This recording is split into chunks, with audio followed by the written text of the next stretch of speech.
Hello everyone. Today's session is all about composition scheme. क्या है ये composition scheme? हर tax law में जो बहुत छोटे व्यापारी होते हैं उनको कानून के दायरे से बाहर रखा जाता है। फिर जो छोटे व्यापारी होते हैं उनके ऊपर कंप्लायंस बर्डन कम की जाती है। मतलब आप कानून के दायरे में तो हो लेकिन आपके ऊपर बर्डन कम है। आपको थोड़ी सी लॉ की कंप्लायंसेस करनी होगी और आप कानून के तहत रजिस्टर्ड भी हो। ऐसा ही होता है कंपोजिशन स्कीम। देखिए, जिनका टर्नओवर एक स्पेसिफाइड लिमिट से कम है वो तो जीएसटी में है ही नहीं, उनको तो रजिस्ट्रेशन ही नहीं कराना। लेकिन जिन्होंने रजिस्ट्रेशन ले लिया है और टर्नओवर बहुत ज्यादा नहीं है, एक लिमिट और दी जाएगी, सेकेंड लिमिट, कि यहां तक आप चाहे तो कंपोजिशन में आ सकते हैं जिसमें आपके ऊपर कंप्लायंस बर्डन कम होगा।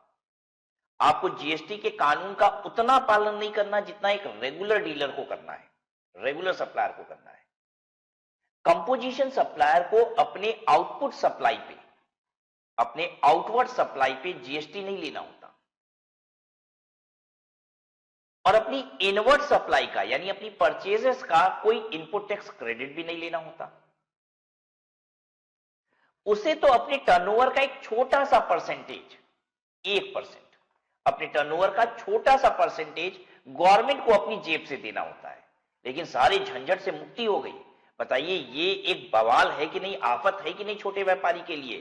अपनी आउटवर्ड सप्लाई पे जीएसटी लगाओ, परचेजेस का क्रेडिट लो, घटाओ, हिसाब किताब बनाओ, गवर्नमेंट को बैलेंस टैक्सेस पे करो। अरे इससे अच्छा ये है टर्नओवर का सीधे सीधे 1% दे देंगे। हालांकि ये जो 1% हम देंगे वो कस्टमर से चार्ज नहीं करेंगे, अपनी जेब से देंगे, लेकिन हिसाब किताब के झंझट से तो मुक्ति हो गई ना। तो कंपोजिशन डीलर वो डीलर है जिनके ऊपर गवर्नमेंट कम कंप्लायंसेस डाल रही है। लेकिन कंपोजिशन स्कीम अगर आपको बेकार लग रही हो तो आपको लेने की आवश्यकता नहीं है, मत लीजिए। Composition scheme is always an option. अगर आपको कंपोजिशन लेना पसंद है तो लीजिए, नहीं तो गवर्नमेंट जो कह रही है वो करिए। आपको अगर लगता है कि आपकी आउटपुट पे सप्लाई पे टैक्स लगा के, इनवर्ट सप्लाई के टैक्सेस को घटा के, क्रेडिट लेने के बाद जो बैलेंस टैक्स पे होता है वो हम गवर्नमेंट को देना चाहते हैं, हम अपनी आउटवर्ड सप्लाई पे टैक्स लेना चाहते हैं, अगर आपका ऐसी मर्जी है तो आप ऐसे कर लीजिए। कंपोजिशन एक मैंडेशन नहीं है, कंपोजिशन ऑप्शनल है। आप चाहें तो कंपोजिशन ले सकते हैं और निश्चित है जो व्यापारी का टर्नओवर कंपोजिशन की जो लिमिट दी गई है उससे कम होगी, यानी वो ऑप्ट कर सकता होगा, तो ऑब्वियसली ऑप्ट करना पसंद करेगा, क्योंकि यहां पे कंप्लायंसेस बहुत कम हो जाती है, झंझट बहुत मुक्त हो जाता है इंसान। और कितना देना ही है टैक्स, छोटा सा परसेंटेज तो देना है, ठीक है, 1% अपनी टर्नओवर का देना है और झंझट से मुक्त हो गए हम सारे। राइट, तो दिस इज कंपोजिशन स्कीम। हालांकि कंपोजिशन स्कीम भी दो चल रही है। एक का नाम है कंपोजिशन स्कीम, दूसरे का नाम है अल्टरनेटिव कंपोजिशन स्कीम, और इससे रिलेटेड 3 सेक्शंस हैं, सेक्शन 10(1), 10(2) एंड 10(2)A। मैं आपको तीनों सेक्शन लिख के बताता हूं क्या है ये। देखिए, एक है सेक्शन 10(1), ठीक है, इसमें बताया गया है कंपोजिशन स्कीम की एप्लीकेबिलिटी, कंपोजिशन स्कीम। फिर है सेक्शन 10(2), ये है रिस्ट्रिक्शंस यानी who cannot take composition scheme, restrictions of composition scheme. ये जो 10(1) में कंपोजिशन स्कीम है ना, ये कौन नहीं ले सकता है, इसकी बात है 10(2) में। फिर आता है इसके बाद सेक्शन 10(2)A,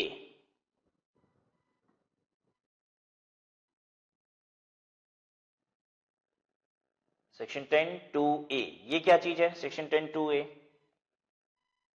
सेक्शन 10(2) है अल्टरनेटिव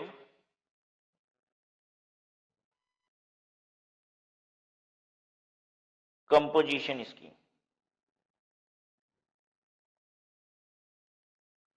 अल्टरनेटिव कंपोजिशन स्कीम। अब ये जो कंपोजिशन स्कीम पहले मैंने 10(1) में लिखा ना, ये जनरली गुड्स के सप्लायर के लिए है, this is for goods supplier, ठीक है। और जो रेस्टोरेंट एंड कैटरिंग सर्विसेज में है उनके लिए भी ये है, रेस्टोरेंट कैटरिंग, ठीक है। और छोटी मोटी कोई और सर्विसेज है, प्लस छोटी मोटी कुछ और सर्विसेज हैं तो वो भी अलाउड हैं, मतलब बहुत थोड़े से अमाउंट की, बताएंगे अभी डिटेल में बताएंगे कि बहुत छोटा सा सर्विस अगर कुछ देते हैं तो वो भी अलाउड है यहां पे। लेकिन अगर हम सर्विस फोकस्ड ही हैं तो हम यहां आ जाएंगे, मतलब सर्विस अगर ज्यादा है तो हम यहां पे आ जाएंगे अल्टरनेटिव कंपोजिशन स्कीम में, ठीक है। अब यहां पे देखिए 10(1) वाली कंपोजिशन स्कीम में जो टैक्स लगता है वो 1% होता है। हालांकि रेस्टोरेंट और कैटरिंग वालों को 5% देना होता है, लेकिन बाकी लोगों को 1% देना होता है। ये छोटी मोटी कोई और सर्विस भी दे रहे होंगे ना तो भी 1% होगा इनका, लेकिन उसका अमाउंट बहुत कम होना चाहिए। अल्टरनेटिव कंपोजिशन स्कीम में टैक्स का रेट जो होता है वो 6% होता है। अगेन ये अपनी जेब से देना होता है। दोनों ही कंपोजिशन स्कीम एक जैसी ही है। इन दोनों कंपोजिशन स्कीम में आपको अपनी आउटवर्ड सप्लाई पे टैक्स नहीं लेना होता है, इनवर्ड सप्लाई की कोई क्रेडिट नहीं मिलती है आपको अपनी जेब से 1% और 6% देना होता है इन स्कीम के तहत। अब देखिए सर्विस वाले में 6% क्यों देना होता है, आप समझने की कोशिश कीजिएगा। अगर गवर्नमेंट कंपोजिशन वालों से गुड्स में 1% ले रही है और सर्विस वालों से 6% ले रही है तो ये जस्टिफाइड है। समझिए क्यों। देखिए गुड्स वाला तो माल खरीदता है, सारे पे जीएसटी होता है और उसी माल को बेचता है जीएसटी लगा के, ठीक है। तो उसकी इनपुट टैक्स क्रेडिट ज्यादा होती है, गुड्स वाले की ना इनपुट टैक्स क्रेडिट ज्यादा होती है, क्योंकि वो सारे माल पे जीएसटी पे करके ही खरीदेगा। लेकिन जो सर्विस प्रोवाइडर होता है उसका जो परचेज होता है वो बहुत कम होता है। जैसे हम टीचर हैं, हम पढ़ाते हैं, तो मेरी आउटवर्ड सप्लाई पे जीएसटी बहुत ज्यादा है, जो हम फीस ले रहे हैं उस पर जीएसटी बहुत ज्यादा है। मेरी परचेजेस क्या बहुत ज्यादा है? नहीं। अरे मेरी कितनी परचेजेस होंगी, लेकिन जो गुड्स वाला है वो तो जितना माल बेच रहा है सब तो खरीद के लाया है ना। आ रही बात समझ में। तो गुड्स वाले की इनपुट टैक्स रेट ज्यादा होती है तो डिफरेंशियल उसका टैक्स कम बनता है, लेकिन एक सर्विस प्रोवाइडर का टैक्स हमेशा ज्यादा बनता है, क्योंकि आउटपुट सप्लाई पे जो टैक्स होता है ना उसमें से इनपुट टैक्स रेट बहुत कम होती है। अब सोचिए मैं एक सर्विस प्रोवाइडर हूं, ठीक है, मुझे अपनी आउटवर्ड सप्लाई पे 18% जीएसटी लेना होता है, ठीक है, और क्रेडिट बहुत ज्यादा होती ही नहीं है, क्रेडिट तो बहुत ज्यादा होती ही नहीं है, यानी मोटा मोटी जितना टैक्स हम अपने स्टूडेंट से लेते हैं वो पूरा पूरा टैक्स जमा कर देना होता है। अगर मुझे 6% का ऑप्शन दे दिया जाए तो हम बिल्कुल 6% वाला ऑप्शन लेना पसंद करेंगे, क्योंकि इसमें क्या है, टैक्स कम हो रहा है, इसमें टैक्सेस कम हो रहा है, ठीक है। अब आप कहोगे सर ऐसे तो आप अपने स्टूडेंट से टैक्स ले लेते हो, ऐसे ले नहीं पाओगे। अरे ऐसा कुछ नहीं होता है बेटा, ठीक है। एक बात बताइए, बच्चा मेरा 5,000 रुपए देने को तैयार है, तो वो 5,000 रुपए पहले भी देता था, आज भी देता था। पहले 5,000 रुपए की जो बिल बनती थी वो कैसे बनती थी? पहले 5,000 रुपए की जब हम बिल बनाते थे तो कैसे बनाते थे? 5,000 इंटू 18 डिवाइडेड बाई 118, हम ऐसे बिल बनाते थे। 762 रुपीज 71 पैसे जीएसटी होता था,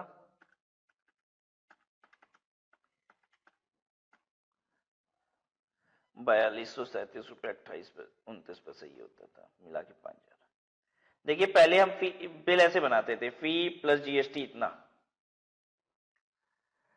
ये 4237.29 का 18% हो गया, ये 18% हो गया, मिला के 5,000 रुपये बना देते थे, ठीक है। तो हम तो इतना गवर्नमेंट को देते थे ना पहले तो। अब 5,000 लेंगे तो 6% देना होगा 5,000 का, अपनी जेब से देना होगा, गवर्नमेंट कह रही है ठीक है भाई कितना होगा, 6% का मतलब कितना हुआ, 300 रुपया।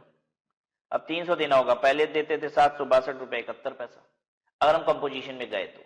लेकिन बात यह है कि कंपोजिशन सभी को मिल नहीं सकता ना, कंपोजिशन सिर्फ छोटे व्यापारियों को ही मिलता है, ठीक है, बहुत छोटे नहीं, बहुत छोटे तो दायरे से ही बाहर है, ठीक है, 20 लाख से नीचे तो दायरे से ही बाहर है, ठीक है। अब उससे एक ऊपर की लिमिट दी गई है कि यहां तक ही कंपोजिशन ले सकते हैं, अब उससे ज्यादा टर्नओवर है तो आप ऑब्वियसली कंपोजिशन में आ ही नहीं सकते। तो मैं समझाना ये चाहता हूं कि कंपोजिशन फायदेमंद स्कीम है, जिसको मिल रहा है वो छोड़ेगा नहीं, वो तो पक्का कंपोजिशन लेगा। जो इस दायरे से बाहर हो जाता है ना वही कंपोजिशन के बाहर आएगा और वो रेगुलर रजिस्ट्रेशन लेगा इंस्टेड ऑफ कंपोजिशन रजिस्ट्रेशन, ठीक है। अब देखिए 10(1) में कंपोजिशन स्कीम है और 10(2) में क्या है, 10(2) में रिस्ट्रिक्शन ऑफ कंपोजिशन स्कीम है, मतलब 10(2) में यह बताया गया कि कौन कंपोजिशन स्कीम नहीं ले सकता है, ये वाली। ठीक है, तो अब प्रश्न यह आता है कि अल्टरनेटिव कंपोजिशन स्कीम कौन नहीं ले सकता, यह बात कहां लिखी है? अल्टरनेटिव कंपोजिशन स्कीम कौन नहीं ले सकता है, यह बात कहां लिखी है? तो आपको बता दूं, अल्टरनेटिव कंपोजिशन स्कीम कौन नहीं ले सकता है, यह बात भी 10(2)A में ही लिखी है, मतलब इसकी रिस्ट्रिक्शन का अलग से सेक्शन नहीं है, ये इसी में है। तो अल्टरनेटिव कंपोजिशन स्कीम 10(2)A में अकेले एक सेक्शन में है, और कंपोजिशन स्कीम दो सेक्शन मिला के है, ये दो सेक्शन मिला के कंपोजिशन स्कीम है। 10(1) 10(2) कंपोजिशन स्कीम और 10(2)A अल्टरनेटिव कंपोजिशन स्कीम, इसमें रिस्ट्रिक्शन भी दी हुई है कौन नहीं ले सकता है। राइट, तो are we ready to start with composition scheme? हम लोग को कंपोजिशन स्कीम करना है, ये करेंगे। चलिए देखिए, Composition scheme under GST Section 10 of CGST Act, every tax system requires compliance with statutory provisions in a timely manner. It may be periodic tax payment, filing of return, maintenance of prescribed record, etc., which may at times pose a challenge to small business. कह रहा है हर tax system में tax payment होता है, filing of return होता है, maintenance of several records होते हैं, और सब समय पे करना भी होता है, बड़ा झंझट होता है, कह रहा है। ठीक है, जिससे छोटे बिजनेसमैन को चैलेंज आता है ये सब करने में। तो छोटे बिजनेसमैन के इंटरेस्ट को प्रोटेक्ट करने के लिए, उनको बचाने के लिए हम इन सिस्टम को थोड़ा सा सरल बना देते हैं उनके लिए, यही है कंपोजिशन स्कीम। तो कहता है provisions to protect the interest of such small businesses are often found in the taxing statutes. The GST in India too has such provisions. Applicability section 10(1) applicable to a registered taxable person. Section 10(1) किसके ऊपर applicable है? Applicable to a registered taxable person है। Registered का मतलब, registration दो section के तहत होता है, एक होता है रजिस्ट्रेशन अंडर सेक्शन 22 और एक होता है 24 में।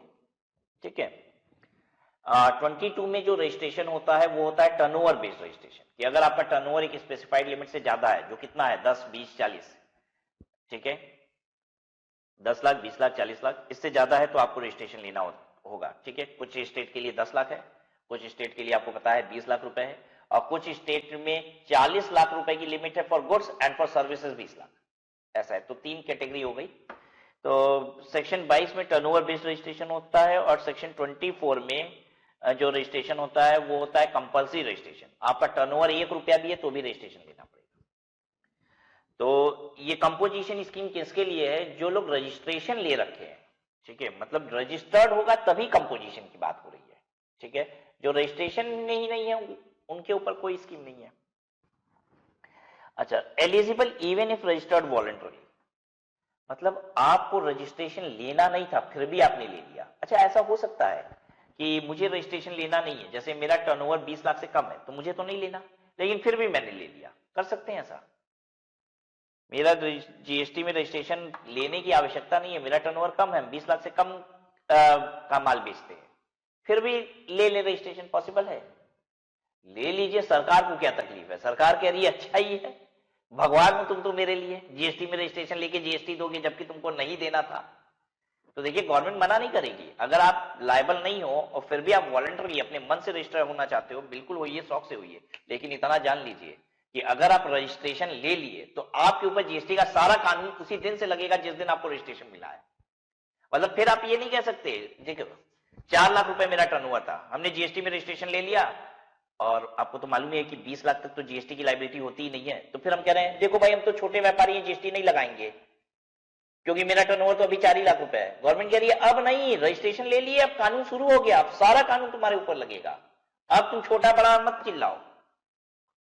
ठीक है, या तो लो मत, और अगर ले लियो तब तो तुम्हारे ऊपर कानून लगेगा। ठीक है, फिर तो तुम्हें जीएसटी लेना पड़ेगा। हाँ, तो अगर हम वॉलंटरी जीएसटी में आते हैं तो भी हम कंपोजिशन स्कीम ले सकते हैं, हम कंपोजिशन स्कीम में भी आ सकते हैं। अब कंपोजिशन स्कीम किसको मिलती है? Aggregate turnover in the preceding financial year is less than is equal to 1.5 crore. आपका टर्नओवर पिछले साल 1.5 करोड़ तक का होना चाहिए, less than is equal to. अगर 1.5 करोड़ तक का पिछले साल टर्नओवर है तो आपके पास इस साल ऑप्शन है कंपोजिशन में आने का। आपके पास इस साल ऑप्शन है कंपोजिशन में आने का, अदरवाइज आपके पास ऑप्शन नहीं है कंपोजिशन में आने का। कंपोजिशन में आपको लेना है कि नहीं, ये ऑप्शन आपको अप्रैल महीने में ऑप्ट करना होता है।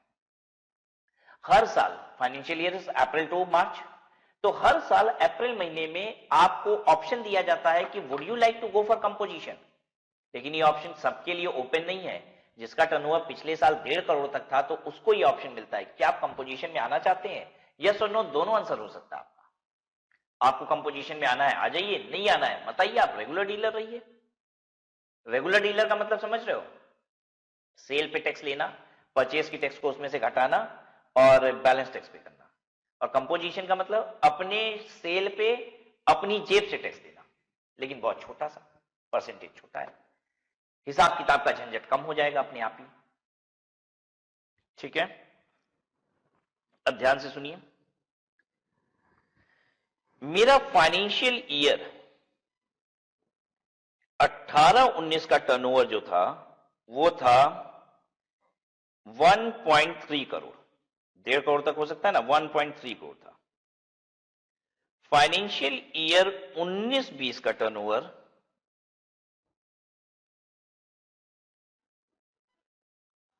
मेरा 1.6 करोड़ था।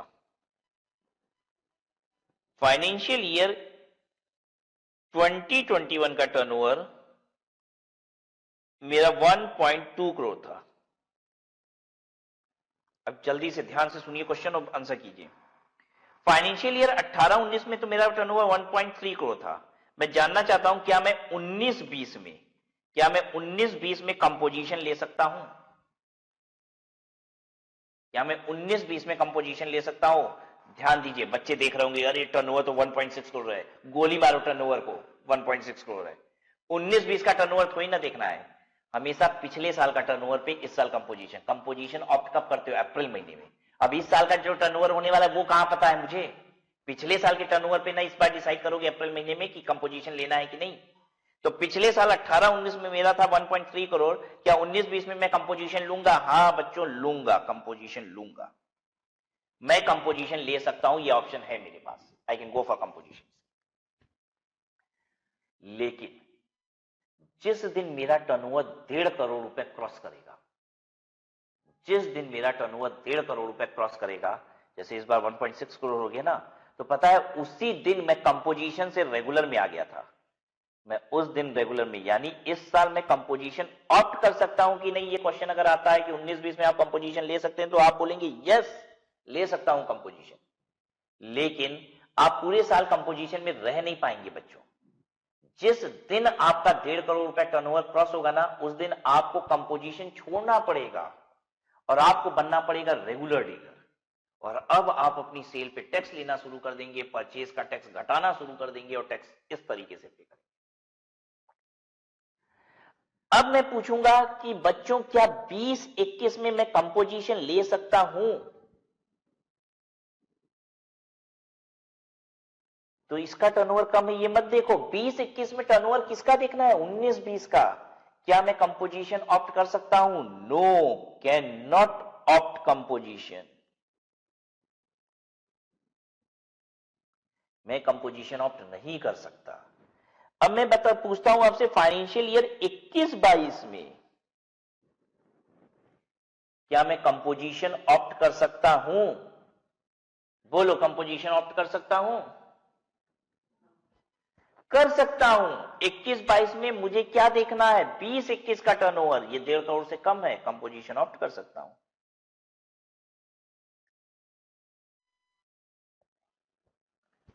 आई बात समझ में? कुछ मत देखो मेरे बच्चों, आंख बंद कर लो, हम तो कहते हैं ज्यादा दिमाग ही नहीं लगाना है। पिछले साल का टर्नओवर 1.5 करोड़ से कम है तो इस साल कंपोजिशन ले सकते हो, बस सीधा सा फंडा। पिछले साल का टर्नओवर 1.5 करोड़ से कम है तो हम कंपोजिशन ले सकते हैं। तो यही तो देखना था, 20-21 में ले सकते हो कि नहीं, 21-22 में ले सकते हो कि नहीं। देखो 20-21 का टर्नओवर, 20-21 का 1.5 करोड़ से कम है, ले लिए कंपोजिशन। अच्छा, मान लो इस साल का टर्नओवर 1.4 करोड़ है, तब तो हम कंपोजिशन में ही रहेंगे, साल भर मजा लेंगे कंपोजिशन का। लेकिन अगर मान लो 1.7 हो गया तो इस साल का टर्नओवर, तो जैसे ही 1.5 क्रॉस किए थे तुरंत कंपोजिशन से बाहर जाओ, निकलो। कंपोजिशन में आएंगे तो सही है, आ तो सकते ही है। क्या 1.7 करोड़ टर्नओवर है इस साल का, हम कंपोजिशन लेंगे? अरे लेंगे भैया, कंपोजिशन साल के अंत पे थोड़ी ना लेते हो, साल के बिगनिंग में ले लेते हो ना, अप्रैल महीने में लिए थे तो वो तो पिछले टर्नओवर के बेसिस पे लिए थे, इस पे लिए ना, पिछले साल का 1.2 तो ले लिए कंपोजिशन, लेकिन जैसे ही 1.5 करोड़ क्रॉस करेगा तुरंत कंपोजिशन से निकल के रेगुलर में आ जाना चुपचाप शांति से। अब इसके बाद फाइनेंशियल ईयर 22-23 का टर्नओवर मात्र 80 लाख रुपया है, बताओ कंपोजिशन ले सकते हैं? बोलो, 22-23 का टर्नओवर 80 लाख रुपए, कंपोजिशन ले सकते हैं, हाँ या ना? हाँ, नहीं ले सकते हैं कंपोजिशन। पता है क्यों नहीं ले सकते हैं? क्योंकि इसके पिछले साल का टर्नओवर देखना है, वो तो 1.5 करोड़ से ज्यादा है भाई साहब, नहीं ले सकते, कैन नॉट ऑप्ट कंपोजिशन। अरे इस साल 54 भी है, तुम क्या मतलब है भाई? अब पिछले साल का टर्नओवर देखते हैं ना, can not opt composition.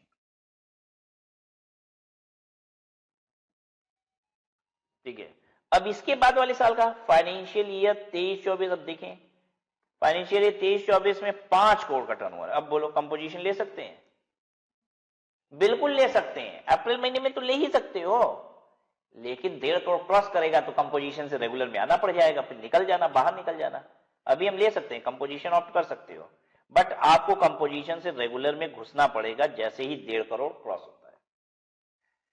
I hope मैं समझा पाया, कोई बड़ी बात नहीं ना है? अच्छा, ये 1.5 करोड़ का टर्नओवर तो है, लेकिन 8 स्टेट में 75 लाख का टर्नओवर माना जाता है। मतलब 8 स्टेट में टर्नओवर 1.5 करोड़ नहीं है, 8 स्टेट ने टर्नओवर ये 75 लाख रुपए बताया है।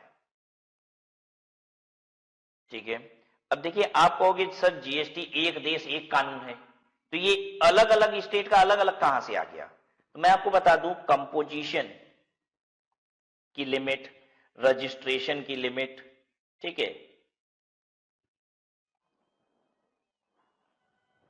कंपोजिशन की लिमिट, रजिस्ट्रेशन की लिमिट, इन सब की लिमिट को डिसाइड करने का हक गवर्नमेंट ने स्टेट गवर्नमेंट को दिया है। ठीक है, सेंट्रल गवर्नमेंट ने यह हक स्टेट गवर्नमेंट को दिया है। जीएसटी काउंसिल उनसे पूछती है, आप बताइए कि आपके हिसाब से क्या रखना है। ठीक है, तो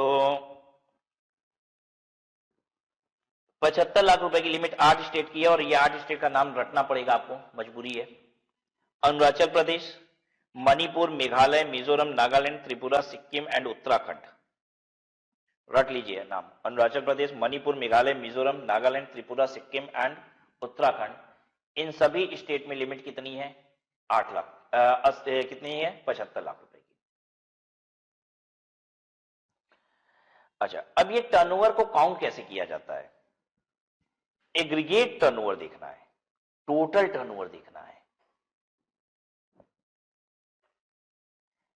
taxable supply, exempted supplies, export supply सब कंसीडर करना है।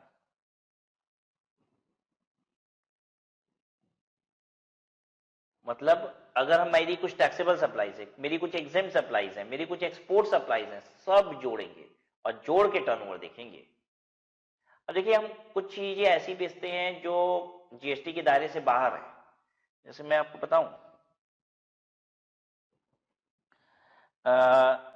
मैं मिल्क बेचता हूं, दूध बेचता हूं और कोल्ड ड्रिंक बेचता हूं। आपको पता है कि नहीं, दूध जीएसटी के दायरे से बाहर है, जो दूध पे जीएसटी नहीं लगता। आपको मालूम है कि नहीं ये बात? मिल्क पे 0% जीएसटी है, और कोल्ड ड्रिंक पे तो जबरदस्त जीएसटी है। गवर्नमेंट कहती है भाई हमारे देश में कोल्ड ड्रिंक पीने का कौन सा काम है, ये तो रईसियत है। इस पे तो जीएसटी का रेट सबसे ज्यादा वाला है, 28% जीएसटी है इस पे। ठीक है, और इस पे जीएसटी कंपनसेशन सेस भी लगता है। ठीक है, मैं नहीं पीता कोल्ड ड्रिंक। ठीक है, ये सुपर रईसी वाली चीज होती है, लग्जरी में गवर्नमेंट इसको मानती है। दूध कहती है गवर्नमेंट बेसिक नेसेसिटी है भाई, ये सबको पीना चाहिए, 0% जीएसटी वाला आइटम है। अब जरा ध्यान से देखिएगा, क्या मैं कंपोजिशन में आ सकता हूं? मैं दूध बेचता हूं, पता है कितने का? 2 करोड़ रुपए का, और कोल्ड ड्रिंक बेचता हूं 5 लाख रुपए का साल भर में। मेरा टर्नओवर है टोटल कितना? 2 करोड़ 5 लाख। लेकिन टैक्स तो भाई सिर्फ 5 ही लाख पे लगेगा ना, टैक्स तो 5 ही लाख पे लगेगा। क्या मैं कंपोजिशन में आ सकता हूं? आंसर इज नो, मैं कंपोजिशन में नहीं आ सकता। कंपोजिशन में आने के लिए आपका टर्नओवर 1.5 करोड़ तक का होना चाहिए टोटल टर्नओवर। वहां पे हम ये नहीं देखते हैं टैक्सेबल टर्नओवर कितना है, taxable turnover is 5 lakh but my total turnover is 2 crore 5 lakh. Clear है सबको? तो एग्रीगेट टर्नओवर में taxable supplies, exempt supplies, export supplies सब जोड़ी जाएगी। Does not include taxes levied under GST. हाँ, टैक्सेस को टर्नओवर में नहीं जोड़ेंगे, बिना टैक्सेस के जोड़ेंगे। Value of inward supplies on which tax is payable by a person on reverse charge basis. अब मैंने कुछ परचेजेस की है, उस परचेजेस पे मुझे टैक्स पे करना है, तो वो मेरा टर्नओवर नहीं है भाई, टर्नओवर सेल होता है, ठीक है। हो सकता है मैंने कुछ परचेज की है, रिवर्स चार्ज के तहत मुझे ही टैक्स देना उस पर, तो ऐसी परचेज को काउंट नहीं करेंगे। क्या काउंट करेंगे? आपकी सेल, सेल कोई भी हो काउंट करेंगे, ठीक है। इंटरेस्ट ऑन डिपॉजिट कंसीडर नहीं करेंगे। Loans, interest on deposit, loans and advances, अगर आपको ब्याज आता है डिपॉजिट का, लोन्स एडवांसेस का, तो वो ब्याज भी आपका टर्नओवर की तरह काउंट नहीं करेंगे, ठीक है। तो क्या क्या काउंट नहीं करेंगे? कह रहा है टर्नओवर में टैक्सेस काउंट नहीं करेंगे, जो सेल पे टैक्स लगाए हो ना वो नहीं जोड़ेंगे, और जो ब्याज वगैरह अगर आपको आया है तो वो आपका टर्नओवर हम नहीं मानेंगे, और कोई इनवर्ड सप्लाई है तो वो तो टर्नओवर होता ही नहीं है, वो तो परचेज होता है, ठीक है, वो नहीं मानेंगे, ठीक है। Needs to make an application. अच्छा, हर साल मैंने बताया ना अप्रैल के महीने में आपको एप्लीकेशन लगानी पड़ती है कंपोजिशन के लिए। मतलब ऐसा नहीं है कि बाय डिफॉल्ट आपको कंपोजिशन मिल जाएगा, आपका टर्नओवर 1.5 करोड़ से कम था तो आपको कंपोजिशन मिल गया, नहीं। अगर कंपोजिशन लेना है तो आप एप्लीकेशन लगाइए कि मुझे कंपोजिशन लेना है इस साल। और ये जो आप एप्लीकेशन लगाते हो ये क्या साल के लिए होती है? बस 1 साल, क्योंकि अगले साल फिर आपको कंपोजिशन अगर लेना है तो ऑप्ट करना पड़ेगा, क्योंकि हर साल कंपोजिशन की एप्लीकेबिलिटी होती है उससे प्रीसीडिंग ईयर के टर्नओवर पे। तो हर साल आपकी एलिजिबिलिटी बदल जाएगी, हो सकता है एक साल आप कंपोजिशन ले सकते हो, दूसरे साल ले ही नहीं सकते, फिर आप ले सकते हो, फिर नहीं ले सकते। तो अगर आप एलिजिबल हो तो ऑप्ट करो, हर साल आपको ऑप्ट करना पड़ता है कंपोजिशन, ये वन टाइम स्कीम है भी नहीं, हर साल ऑप्ट कीजिए आप। तो eligibility to file application under this section may change each year based on last year turnover.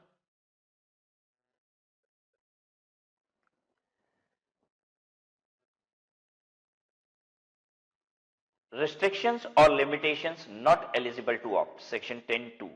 अब कौन कंपोजिशन नहीं ले सकता? चलिए देखिए, cannot affect inter state supplies of goods and services. Inter state supplies of goods and services नहीं कर सकते आप। अगर आप स्टेट के अंदर बेचते हो माल तो ही कंपोजिशन ले सकते हो, स्टेट के बाहर बेचते हो माल तो आप कंपोजिशन नहीं ले सकते। यू कैनॉट टेक कंपोजिशन अगर आप इंटर स्टेट सप्लाई करते हैं।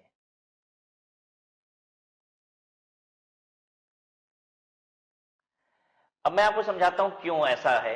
एक्चुअली गवर्नमेंट का यह मानना है कि यूपी में बैठ के कोई बिहार में, दिल्ली में, महाराष्ट्र में माल बेच दे रहा है तो इसका मतलब वो बड़ा व्यापारी है। देखिए, गवर्नमेंट भी सोच रही है यूपी में बैठ के अगर बिहार में माल बेच दे रहा है, महाराष्ट्र में माल बेच दे रहा है, दिल्ली में माल बेच दे रहा है तो बड़ा व्यापारी होगा ना, तो उसको क्यों कंपोजिशन में डालें, उससे रेगुलर टैक्स लेते हैं। तो ये तो छोटे व्यापारियों को सहूलियत ना दे रही है गवर्नमेंट। तो भले आपका टर्नओवर कितना भी हो, गवर्नमेंट कह रही है उससे मतलब नहीं है, हम आपको कंपोजिशन नहीं लेने देंगे। तो इंटर स्टेट वालों को कंपोजिशन नहीं मिलता है। रट लिया, याद हो गया कि नहीं? जल्दी बोलिए। इंटर स्टेट वालों को कंपोजिशन नहीं मिलता।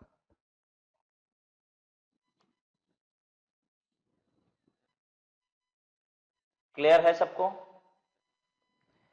However, interstate purchases are permitted। लेकिन अगर आप इंटर स्टेट परचेज करते हो तो ये परमिटेड है, मतलब दूसरे स्टेट से माल खरीदते हो तो परमिटेड है। तो ये तो छोटा व्यापारी करता है। एक बात बताइए, आपको पता है दिल्ली से लोग माल खरीद के लाते हैं, ठीक है, और अपने अपने स्टेट में ले जाके उसको ठेला लगा के माल बेचते हैं, तो बड़े व्यापारी हैं क्या? हम गए दिल्ली से माल खरीद के लाए और ठेला लगा के यहाँ यूपी में माल बेच रहे हैं, तो हम बड़े व्यापारी हैं क्या? नहीं। तो इंटर स्टेट परचेज तो करते ही हैं लोग, इंटर स्टेट परचेज करने वाला थोड़ी ना बड़ा व्यापारी होगा, तो वो अलाउड है गवर्नमेंट के लिए, इंटर स्टेट सेल नहीं अलाउड है। क्लियर सबको? अब एक बात बताइए,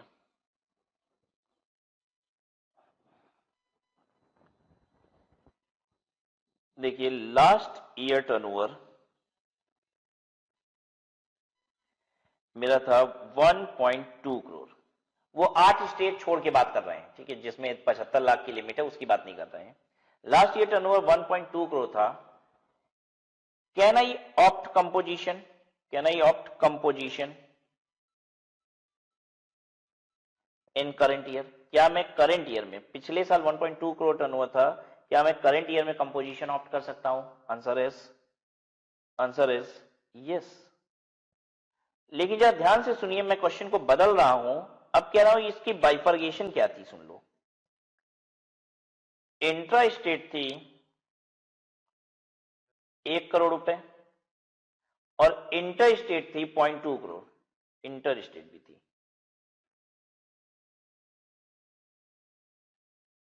मतलब हम दूसरे स्टेट में भी माल बेचे थे 0.2 करोड़। अब आपका आंसर क्या होगा? Can I opt for composition in the current year? बोलिए, क्या मैं कंपोजिशन करंट ईयर में ऑप्ट कर सकता हूं?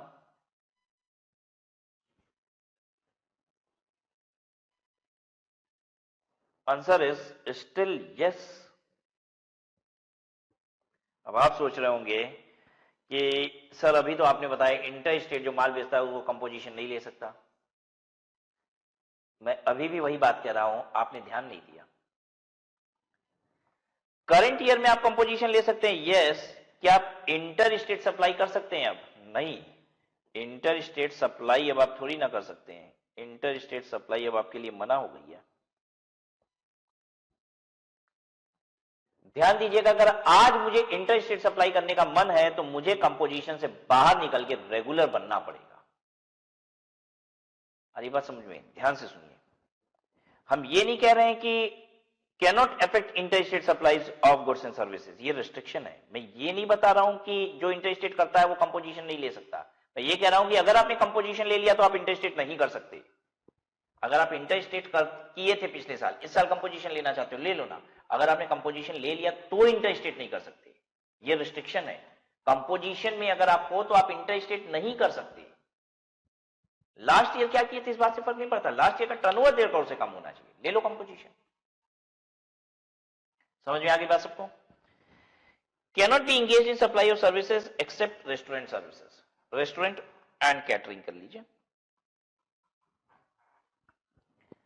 खाने पीने की चीज की सप्लाई कर सकते हो आप, इसके अलावा कोई और सर्विसेज आप नहीं दे सकते हो। रेस्टोरेंट को सर्विस माना जाता है, इसको गुड्स की सप्लाई नहीं मानी जाती है, ठीक है। कैटरिंग को सर्विसेज माना जाता है, गुड्स नहीं माना जाता। हालांकि खाने पीने का ही सामान होता है, लेकिन इसमें इसको गुड्स नहीं कंसिडर करते हैं, इसको सर्विस कहते हैं। तो रेस्टोरेंट अलाउड है, ठीक है। हालांकि इसके अलावा भी कुछ सर्विसेज अलाउड है, छोटा मोटा थोड़ा बहुत, अभी बाद में पढ़ेंगे उसको। अभी बस इतना ही समझ लेते हैं कि रेस्टोरेंट के अलावा, कैटरिंग के अलावा आप कोई और सर्विस नहीं दे सकते। ये कंपोजिशन स्कीम किसके लिए? गुड्स वालों के लिए। ये जो सर्विस वाले होते हैं ना, उसके लिए अल्टरनेटिव कंपोजिशन स्कीम है। लेकिन अभी दिमाग में ये बात फिट मत कर दीजिएगा पूरी तरीके से। अभी धीरे से लॉ और बोलेगा, कुछ कहेगा अरे थोड़ा बहुत देने देंगे, चुप रहो। ये ऐसा नहीं है कि थोड़ा बहुत भी नहीं देने देंगे, थोड़ा बहुत सर्विस देते हो तो चलेगा। अब जैसे एक बात समझिए, अब मोबाइल की जो दुकानें होती हैं, जो लोग मोबाइल बेचते हैं, क्या वो लोग छोटा मोटा रिपेयर का काम भी करते हैं कि नहीं? कोई खराबी हो गई, थोड़ा बहुत रिपेयर कर दिया। अब जैसे मान लीजिए वो क्या कहते हैं, उसको टेम्पर कहते हैं ना, तो वो टेम्पर बेचते हैं, तो ऐसा नहीं होता वो टेम्पर लगा भी देते हैं। अब एक बात बताइए, अगर गवर्नमेंट ऐसे बोलती है हम सर्विस आपको एकदम देने ही नहीं देंगे, तो भाई टेम्पर बेचना ये गुड्स हो गया, लेकिन लगा देना तो सर्विस हो गई, ठीक है। मोबाइल में कोई छोटी मोटी खराबी थी, उसको बना दिया, वो तो सर्विस हो गई ना। अगर गवर्नमेंट कह देती नहीं भैया तुमको सर्विस देने ही नहीं देंगे, तब तो मेरे हिसाब से फिर कोई भी छोटा व्यापारी ले ही नहीं पाता, फिर मतलब मोबाइल वाले तो नहीं ले पाते कंपोजिशन। अगर छोटा मोटा मोबाइल की दुकान है वो नहीं ले पाता, भैया सर्विस तो देता ही है वो, फिर वो अल्टरनेटिव में जाए। तो देखिए गवर्नमेंट छोटी मोटी सर्विस देने देगी, अभी वो बात बाद में करेंगे, ठीक है, उसको किनारे रखो। तो गवर्नमेंट कहती है गुड्स के अलावा अगर कोई हम सर्विस देने देंगे तो आपको सिर्फ रेस्टोरेंट की सर्विस देने देंगे और कुछ नहीं, ठीक है। अब वो भी एक बात ध्यान रखना, रेस्टोरेंट में कैटरिंग में दारू नहीं बेचनी है।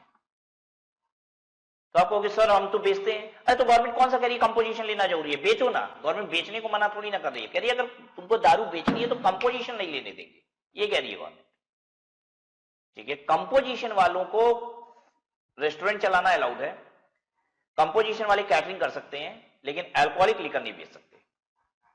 कैनॉट सप्लाई फूड और other article for human consumption except alcohol. मना नहीं है कि रेस्टोरेंट वाले अल्कोहल ना बेचे, बेचिए ना, आप लाइसेंस लीजिए, बेचिए।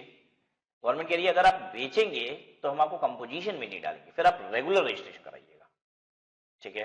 अच्छा एक बात बताइए, हमने कहा अल्कोहल अगर आप बेच रहे हैं तो रेगुलर रजिस्ट्रेशन कराइएगा, जीएसटी लगा देना है अल्कोहल पे इसलिए क्या? अरे अल्कोहल पे जीएसटी लगती ही नहीं है, लेकिन अपने रेस्टोरेंट में तुम अल्कोहल के साथ खाना भी बेचते हो ना, उस खाने पे जीएसटी लगेगी, उसके लिए जीएसटी में रजिस्ट्रेशन देना है। आ रही बात समझ में? जीएसटी अल्कोहल की वजह से नहीं ले रहे हो, जीएसटी ले रहे हो खाना बेचते हो इसलिए।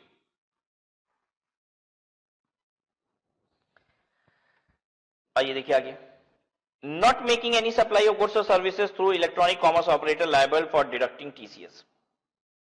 आप उस इलेक्ट्रॉनिक कॉमर्स ऑपरेटर के थ्रू माल नहीं बेचते हो जो कि टीसीएस काटने के लिए लायबल है, यानी ई कॉमर्स ऑपरेटर पे आप माल नहीं बेच सकते। ई कॉमर्स ऑपरेटर जो टीसीएस काटता है उस पे माल आप नहीं बेच सकते। अब ये कौन कहानी है, ये कौन सा इश्यू है जो टीसीएस काटता है, ये क्या होता है? बेसिकली ई कॉमर्स ऑपरेटर का मतलब होता है ये कस्टमर से, रेसिपिएंट से ऑर्डर लेता है, और ये ऑर्डर किसको देता है? सप्लायर को। ऐसा कोई प्लेटफॉर्म होता है तो इसको ई कॉमर्स ऑपरेटर कहा जाता है, जो बायर और सेलर को मिला देता है, जैसे कि फ्लिपकार्ट, ठीक है। लेकिन बहुत सारे केसेस में ये जो ई कॉमर्स ऑपरेटर होता है ना, ये ई कॉमर्स ऑपरेटर ये इनवॉइस करता है रेसिपिएंट को, मतलब वो सप्लायर से खुद बिल लेता है, जैसे यहां से बिल, ये सप्लायर से ये बिल लेगा, मतलब वो परचेज दिखाएगा, और फिर ये ई कॉमर्स ऑपरेटर इस रेसिपिएंट को बिल करेगा।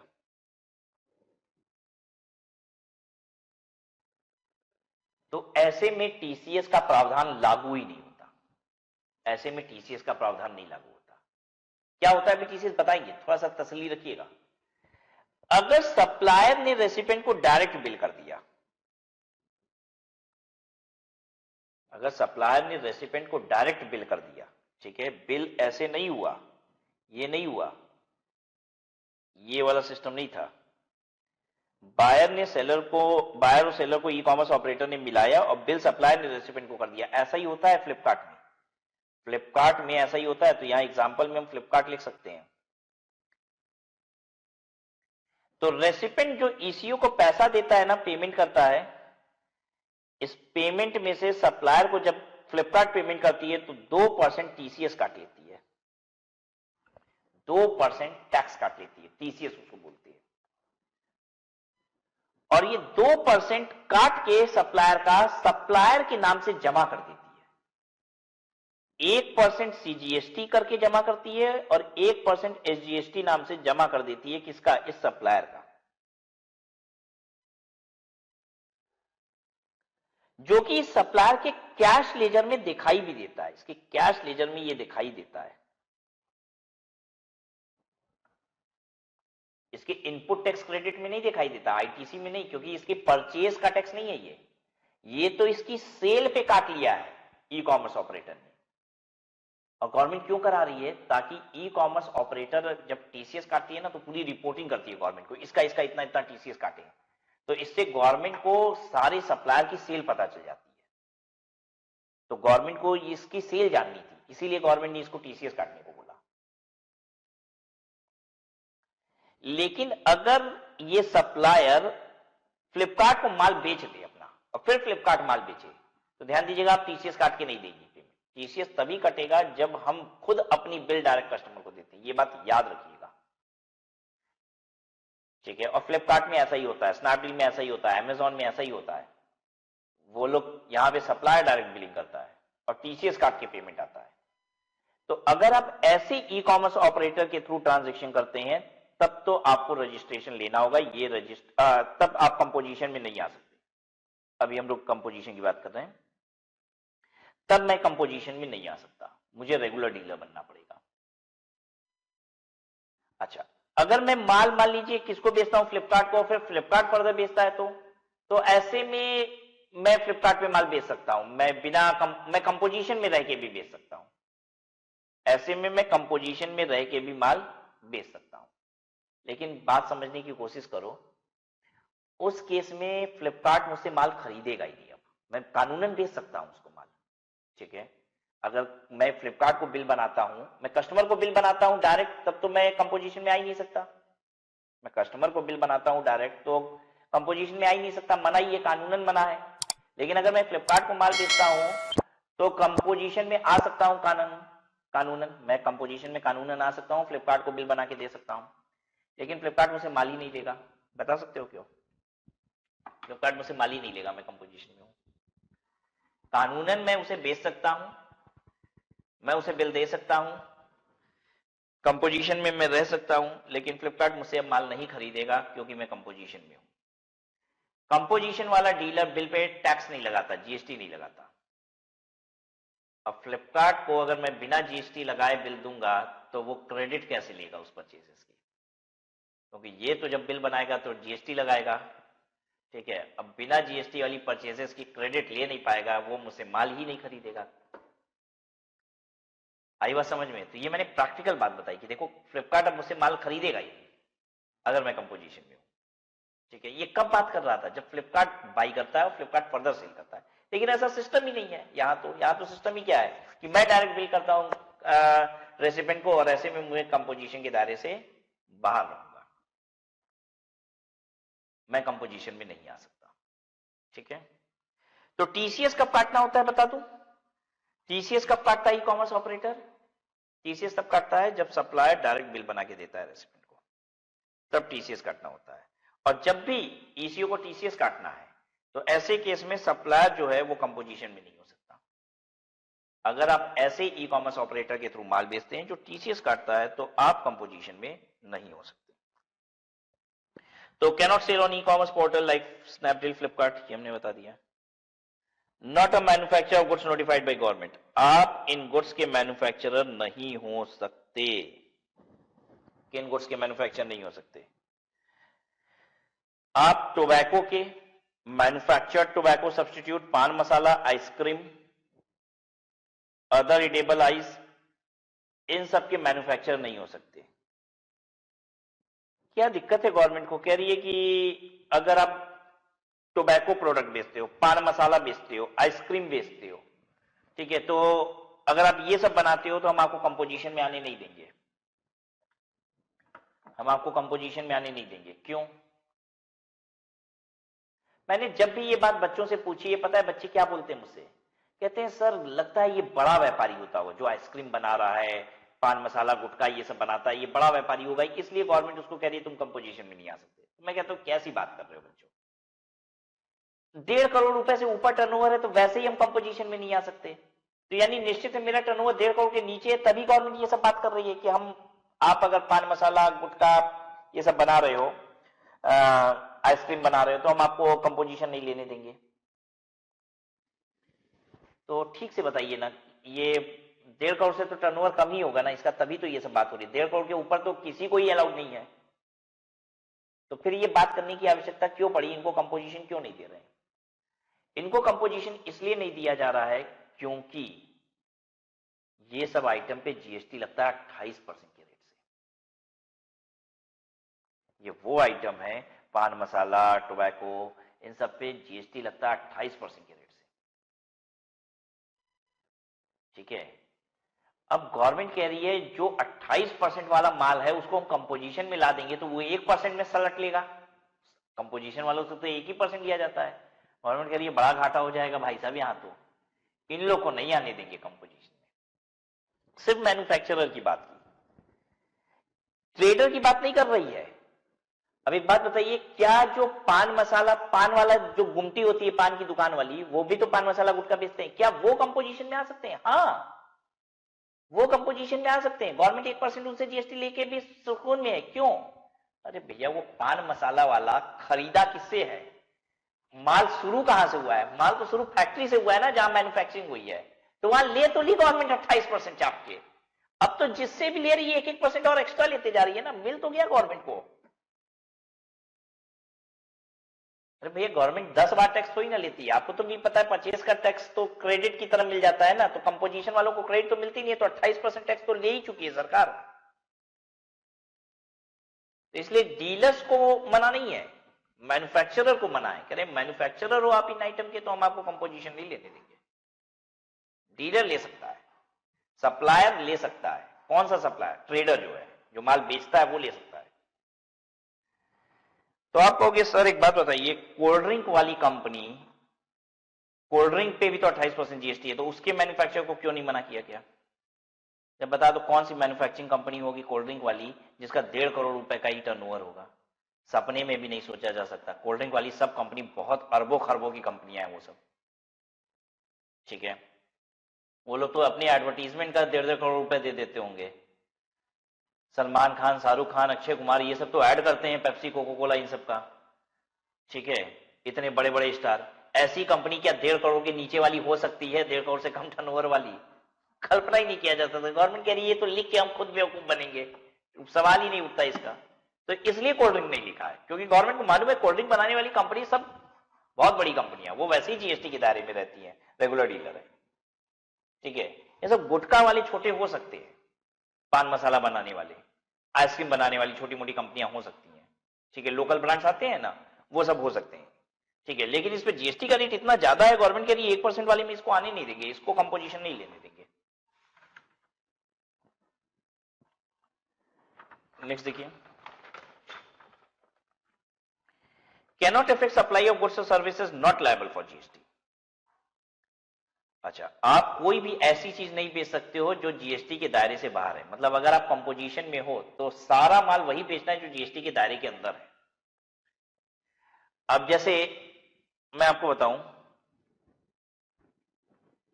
एक पेट्रोल पंप वाला है, ये दो चीजें बेचता है, एक तो पेट्रोल बेचता है और दूसरा लुब्रिकेंट बेचता है, ठीक है। पेट्रोल पे जीएसटी नहीं होता, आपको मालूम है ना, पेट्रोल पे जीएसटी नहीं होता, ये नॉन टैक्सेबल सप्लाई हो गई जीएसटी की।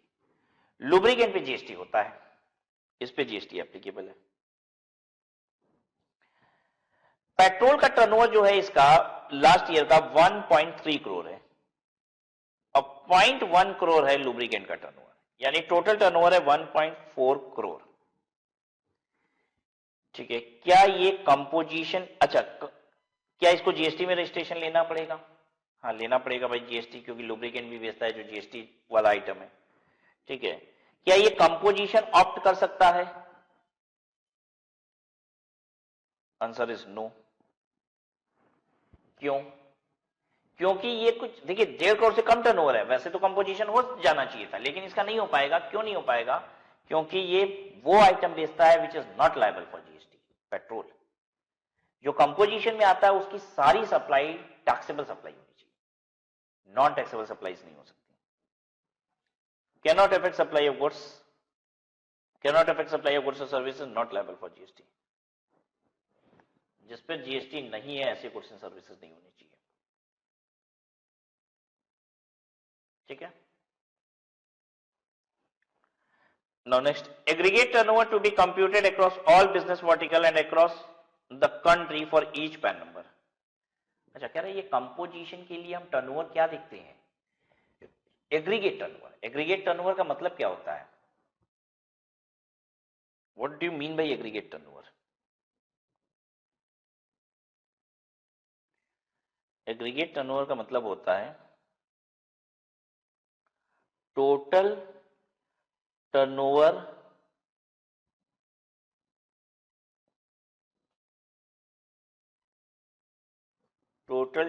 in country, total turnover in country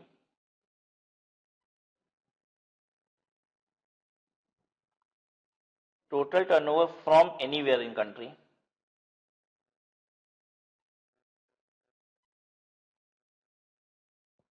on a PAN।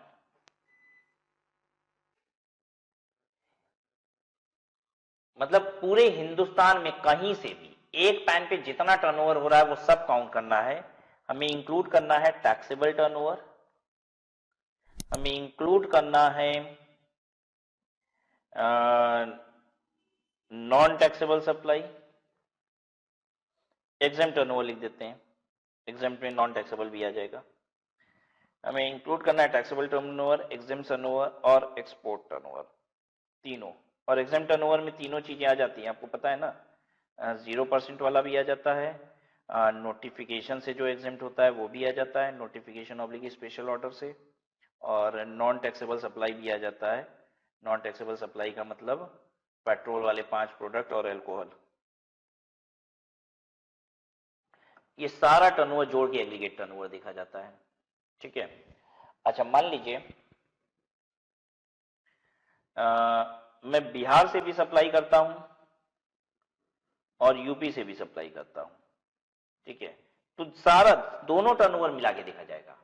अगर दोनों टर्नओवर मिला के अप टू 1.5 करोड़ है तो हम कंपोजिशन ले सकते हैं। कहां? बिहार में भी लेंगे, यूपी में भी कंपोजिशन लेंगे।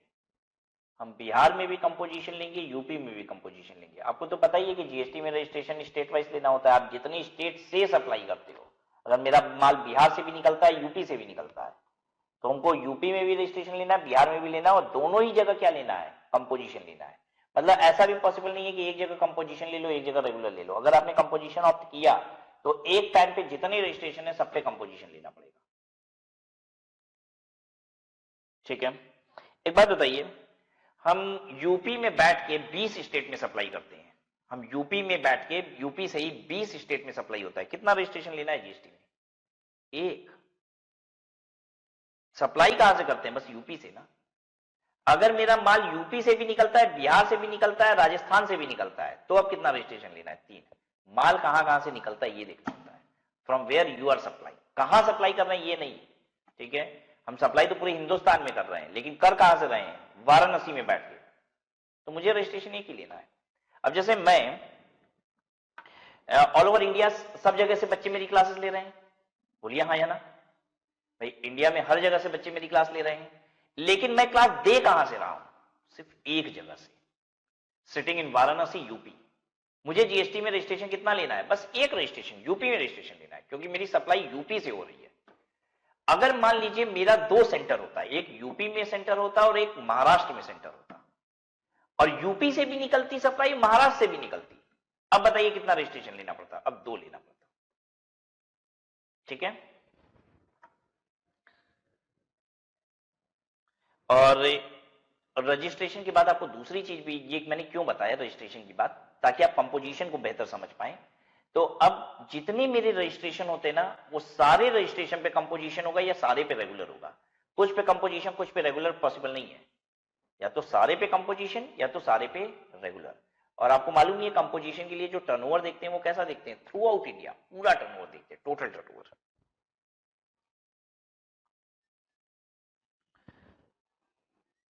The person is not permitted to collect GST, I hope you know this. ठीक है, जीएसटी अपनी जेब से देना होता है। GST has to be borne by the person out of sale proceed.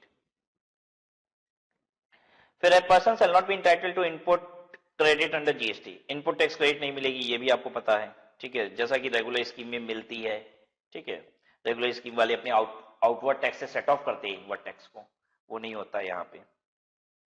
All registered person having same PAN shall have to opt composition, ये मैंने बता दिया आपको कि जितने भी रजिस्ट्रेशन एक टाइम पे होंगे सारे पे कंपोजिशन होगा। कुछ पे कंपोजिशन, कुछ पे रेगुलर, ये पॉसिबल नहीं है। अब देखिए, मैंने एक बात कही थी आपसे कि रेस्टोरेंट और कैटरिंग तो हम दे सकते हैं ये कंपोजिशन स्कीम के तहत, 10(1) वाली जो कंपोजिशन है उसमें दे सकते हैं। ठीक है, लेकिन कुछ छोटी मोटी और भी सर्विस दे सकते हैं। उस सर्विस के अमाउंट की एक लिमिट है, कितनी है? Composition dealer be allowed to supply services other than restaurant and catering. Restaurant catering तो चाहे जितनी दे लो, उसमें तो कोई रिस्ट्रिक्शन है ही नहीं ना बच्चों, वो तो 1.5 करोड़ रुपए तक दे सकते हो। ठीक है, लेकिन अगर इसके अलावा कोई सर्विस देनी है ना, तो for a value up to not exceeding 10% of turnover in the preceding financial year और 5 लाख व्हिचएवर इज हायर। तो पिछले साल के टर्नओवर का 10% या फिर 5 लाख, जो ज्यादा है, इससे ज्यादा सर्विस आप करंट ईयर में नहीं दे पाएंगे। अगर आप करंट ईयर में कंपोजिशन लेते हैं तो हम आपको सर्विस कितनी देंगे? पिछले साल के टर्नओवर का 10% या फिर 5 लाख, व्हिचएवर इज हायर। मैं समझाता हूं इस बात को।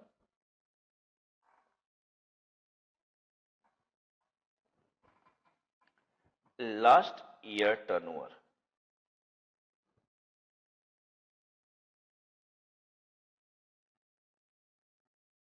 1.2 crore.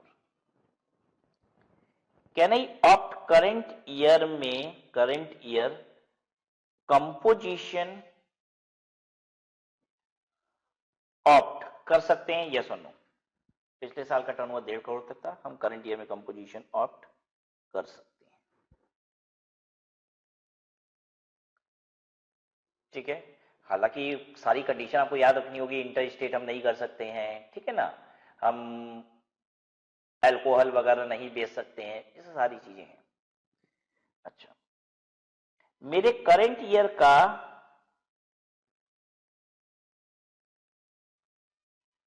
टर्नओवर है गुड्स का,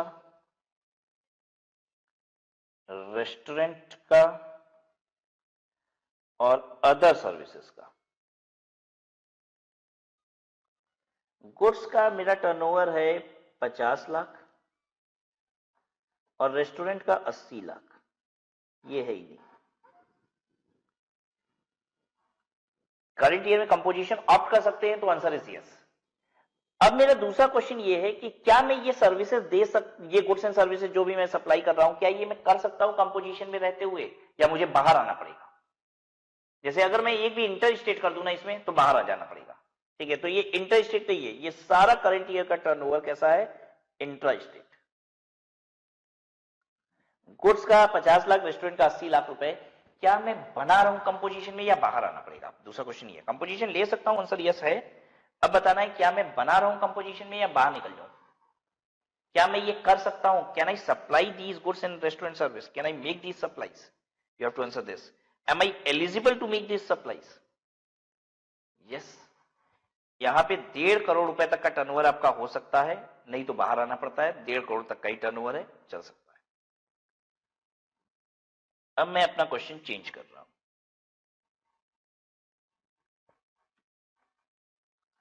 15 लाख रुपए की दूसरी सर्विस भी है, रेस्टोरेंट के अलावा कुछ और सर्विस भी दे रहे हैं, 15 लाख रुपए की है। अब टोटल कितना हो गया देख लो, अब टोटल हो गया 145 लाख रुपया, यानी अभी भी 1.5 करोड़ के नीचे है।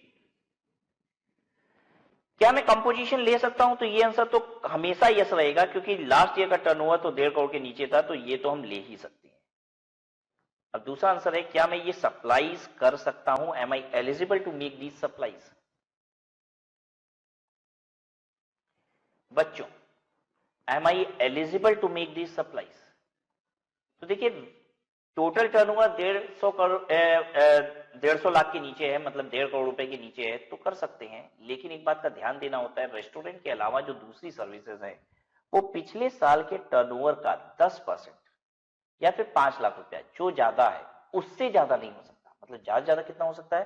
पिछले साल के टर्नओवर का 10%, पिछले साल के टर्नओवर का 10% होगा 12 लाख, और 5 लाख जो ज्यादा है, भाई इन दोनों में ज्यादा है 12 लाख, तो यानी 12 लाख तक की अदर सर्विस हो सकती थी। 12 लाख की अदर सर्विस हो सकती थी, हमने 15 लाख की सर्विस दे दी है। Not eligible for these supplies, not eligible for these supplies, हम एलिजिबल नहीं है, आंसर ये होगा इसका। मतलब what you will have to do, 12 lakh रुपए तक की जब तक आपने सर्विस दी, तब तक तो आप कंपोजिशन में रहेंगे। जिस दिन 12 लाख की सर्विस आप क्रॉस होने लग गई, आप कंपोजिशन से बाहर निकल जाइए, निकल जाइए, तुरंत बाहर निकलिए। ये करना होगा। सबको समझ में आ रहा है कि नहीं? देखिए, अगर आप करंट ईयर में कंपोजिशन में जाना चाहते हैं ना, तो हम एक एस्टिमेट बनाते हैं, ठीक है, कि क्या हम पिछले साल के टर्नओवर के 10% तक ही सर्विस देंगे कि नहीं। अगर मुझे लगता है कि हम उससे ज्यादा सर्विस इस बार देने वाले हैं, तो छोड़ो, हटाओ, कंपोजिशन रेगुलर करा लो। नहीं तो अगर आपने कंपोजिशन किया तो 10% तक देंगे, उसके बाद अगर देनी है तो आप कंपोजिशन से बाहर निकलिए। तो सर्विस देने दिया जाता है, बहुत कम देने दिया जाता है, टर्नओवर का 10%। तो देखिए, जैसे मोबाइल वाले हैं, तो अब वो लोग कैसे करते हैं इस काम को, कि अगर मान लीजिए 60 लाख का मोबाइल पिछले साल बेचे, तो भाई 6 लाख की सर्विस दे सकते हैं। ठीक है, 6 लाख की सर्विस दे सकते हैं। अब 6 लाख से भी ज्यादा की सर्विस देनी है तो भैया आप कंपोजिशन से बाहर निकलो, अब किस में आ जाओ, रेगुलर में आ जाओ। ठीक है, अब ये नहीं कह रहे हैं, आप कहोगे सर सर्विस देने दिया ही नहीं जाए, अरे देने देंगे, सरकार ये थोड़ी ना कह रही है, कह रही है सिस्टम बदलो अब अपना धंधे का, ठीक है। अब अगर ज्यादा सर्विस देनी है तो आ जाओ, नॉर्मल में आ जाओ अब, राइट।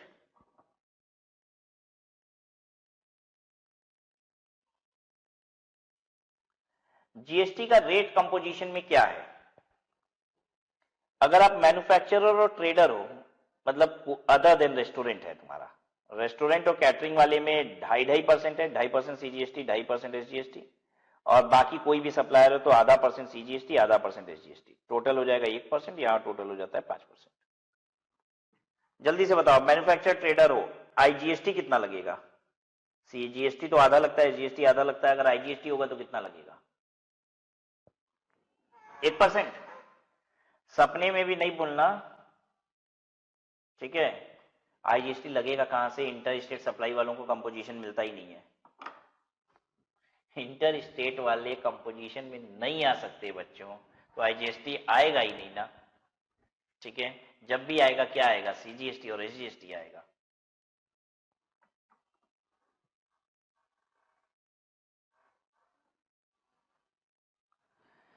चलिए देखिए अब आगे, composition scheme is an option and eligible taxpayer needs to inform the government every year of his option for the scheme. Composition scheme एक ऑप्शन है, और जिनको भी कंपोजिशन लेना है उन्हें हर साल गवर्नमेंट को यह बताना पड़ेगा कि मुझे ये कंपोजिशन स्कीम लेनी है। Without such an information regular tax would be applicable by default. अगर वो इंफॉर्मेशन नहीं देता है तो बाय डिफॉल्ट रेगुलर टैक्स उसके ऊपर लगेगा, ठीक है। Dealer under composition scheme may be allowed to switch over to normal scheme even during the year if they want to. अच्छा, अगर आपने कंपोजिशन ले लिया और आप ड्यूरिंग द ईयर रेगुलर आना चाहते हैं तो आप आ सकते हैं, ठीक है। मैंने बताया ना कि बहुत सारे मुझे आना भी पड़ सकता है, एक मजबूरी भी हो सकती है, जैसे सर्विस 10% ज्यादा देने लग जाए तो आ जाओ रेगुलर में, ठीक है। इंटर स्टेट करना है, आ जाओ रेगुलर में। हम कुछ ऐसा कर नहीं रहे हैं लेकिन फिर भी रेगुलर में आना चाहते हैं, मेरा कंपोजिशन से मन भर गया है, ठीक है, क्या हम आ सकते हैं रेगुलर में? हाँ, तब भी आ सकते हो। तो कंपोजिशन वाला रेगुलर में आ सकता है, ठीक है। However, they cannot switch over to composition again during the same financial year. लेकिन एक बार रेगुलर में आ गए, मनमानी आए थे तुम, और फिर कह रहे हो वापस कंपोजिशन में जाना है, तो ये नहीं पॉसिबल है। कंपोजिशन से रेगुलर तो आने देंगे, ठीक है, रेगुलर एक स्टेप ऊपर होता है, ठीक है, कंपोजिशन से बड़ा व्यापारी हो गया रेगुलर, तो कंपोजिशन से रेगुलर आने देंगे लेकिन रेगुलर से कंपोजिशन नहीं आने देंगे। कहने का मतलब है सीढ़ी चढ़ने देंगे लेकिन उतरने नहीं देंगे, ये मतलब है। भाई गवर्नमेंट को ज्यादा खुशी है ना, आप कंपोजिशन छोटे व्यापारी से बड़े व्यापारी बन रहे हो, तो वो करने देंगे। तुम रेगुलर में आ गया, फिर कह रहे हो हम कंपोजिशन में वापस चले जा रहे हैं, क्योंकि भाई कंपोजिशन की सारी कंडीशन तो हम सेटिस्फाई करते ही हैं, तो हम वापस कंपोजिशन में चले जा रहे हैं। गवर्नमेंट कह रही है ये नहीं होगा, अब तुमको वापस कंपोजिशन में जाना हो अगले साल चल जाना, अगले साल हर साल अप्रैल महीने में तो हम एक बार ऑप्शन देते ही है ना, तो चल जाना। अभी रुक जाओ, अब इस साल दोबारा ये नौटंकी नहीं होगी, ठीक है। तुम आए ही क्यों थे? क्या नाटक चल रहा है? कंपोजिशन से बोले 4 दिन में हम रेगुलर होंगे, फिर रेगुलर हो गए तो कह रहे हो नहीं मेरा मन भर गया कंपोजिशन में। मजाक चल रहा है क्या? जीएसटी चल रही है भाई, ठीक है, तो वापस नहीं जाने देंगे। In case of change over from regular scheme to composition scheme, aggregate turnover falls below the prescribed limit during the year. हम रेगुलर में थे और अब कंपोजिशन में आ रहे हैं। The input tax credit relevant to the opening balance in stock would lapse and liable to be cleared off in the books. And liable to be cleared off in the books. क्या मतलब इसका?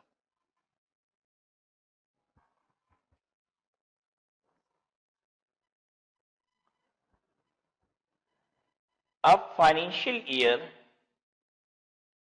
19-20 में regular थे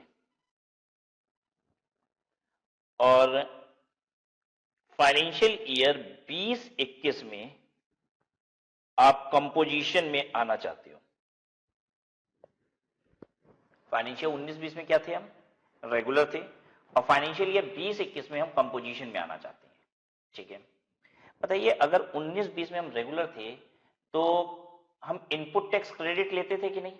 input tax credit लेते थे, जितनी भी purchase होती थी उसकी आईटीसी होती थी, ठीक है। तो 31 मार्च को मेरे पास कुछ माल बचा हुआ है, मेरे पास कुछ माल बचा हुआ है, हाँ बिल्कुल बचा हुआ है। क्या 31 मार्च 2020 को क्या मेरे पास कुछ इनपुट टैक्स क्रेडिट भी बची हुई है, हाँ बिल्कुल बची हुई है। गवर्नमेंट कह रही है जितना आईटीसी बचा हुआ है ना, ये आईटीसी अब लैप्स कर जाएगा, क्योंकि कंपोजिशन वाले को तो कोई आईटीसी मिलती ही नहीं है, तो जो भी आईटीसी तुम्हारी पड़ी हुई है वो लैप्स हो जाएगी। और जितना आईटीसी, देखिए इनपुट टैक्स क्रेडिट मेरे लिए एसेट होती है, पता है, ये बैलेंस शीट में दिखाई देता है, करंट एसेट में दिखाई देता है इनपुट टैक्स क्रेडिट आईटीसी। ये आईटीसी आपकी लैप्स अगर हो गई है तो ये बुक्स में भी अब नहीं दिखनी चाहिए, गवर्नमेंट कह रही है ये आईटीसी लैप्स हो गई तो ये बुक्स में भी नहीं दिखनी चाहिए, यानी इसको खर्चे की तरफ ट्रीट कर लीजिए, इसको पीएल में चार्ज कर दीजिए। ये आईटीसी क्या था, इसका डेबिट बैलेंस था ना, करंट एसेट में दिखाई दे रहा था, तो पीएल डेबिट टू आईटीसी कर दीजिए, ठीक है, ये क्रेडिट हो जाएगी आईटीसी और ये खत्म हो जाएगा आपकी बुक्स ऑफ अकाउंट से भी। तो आईटीसी जितनी पड़ी है क्रेडिट लेजर में आपके वो लैप्स हो जाएगी, ठीक है, ये याद रखना होगा। दूसरा, बुक्स में भी उसको हटा दीजिए अगर आप रेगुलर टू कंपोजिशन हो रहे हैं तो। अच्छा, दूसरा क्वेश्चन, सर क्या होगा अगर हम फाइनेंशियल ईयर 19-20 में कंपोजिशन में थे और फाइनेंशियल ईयर 20-21 में हमको रेगुलर में आना हो? हम पहले कंपोजिशन में थे और अब हमको रेगुलर में आना हो तो क्या होगा, बताइए तब क्या होगा? तो गवर्नमेंट कहती है कि जब आप कंपोजिशन में थे पिछले साल तो आपने कोई आईटीसी ली नहीं, तो आप जो परचेजेस दिखाते थे वो पता है कैसे दिखाते थे? परचेजेस इंक्लूडिंग टैक्स होता था आपका सारा, यानी आप माल खरीदते थे 100 रुपया, उस पर 5 रुपए की जीएसटी, तो 105 रुपए की परचेज आप बोलते थे, भाई आईटीसी तो लेनी नहीं है, तो परचेज हमारा इंक्लूडिंग टैक्स को हम परचेज बोलते थे, ठीक है। तो 31 मार्च को जितना भी आपका स्टॉक बचा हुआ है, 31 मार्च 2020 को जितना भी आपका स्टॉक बचा हुआ है, stock as on 31 March 2020 into करेंगे GST rate upon 100 plus GST rate, क्योंकि ये जो माल पड़ा हुआ है इसके अंदर जीएसटी इंक्लूडेड है, यानी 5% अगर जीएसटी वाला माल है आपका तो इंटू 5/105 कर देंगे और जीएसटी कितना है ये निकाल लेंगे, और जितना आएगा ये आपकी इनपुट टैक्स क्रेडिट बन जाएगी एज ऑन 1/4/2020। अब हम आपको इसकी क्रेडिट दे देंगे, क्यों? क्योंकि अब रेगुलर डीलर बन गए हो तो आप जो भी माल बेचोगे उस पर आपको क्या लगाना है, जीएसटी लगाना है, और क्रेडिट लेनी है तो जितना ओपनिंग स्टॉक पड़ा है उसकी क्रेडिट हम दे भी तो दें आपको, तो जितना भी माल है वो हम जो भी वैल्यू है आपके क्लोजिंग स्टॉक की into tax rate upon 100 plus tax rate करके जीएसटी निकाल देंगे, क्योंकि सारा माल इंक्लूडिंग जीएसटी तो आप खरीदे थे, ठीक है। हाँ, जो माल जीएसटी वाला नहीं है वो नहीं होगा, जो जीएसटी वाला माल है उस पर ऐसा करेंगे, कुछ 5% वाले माल होंगे, कुछ 12 होगा, कुछ 18 वाला होगा, तो सबका अलग अलग कैलकुलेशन करेंगे। जो माल 12% वाला है उसकी वैल्यू ले लेंगे इंटू 12/112 कर देंगे, ऐसे अलग अलग निकाल के जीएसटी निकाल लेंगे और उतने की हम आपको क्रेडिट देंगे, वो आपकी आईटीसी बच जाएगी, ठीक है।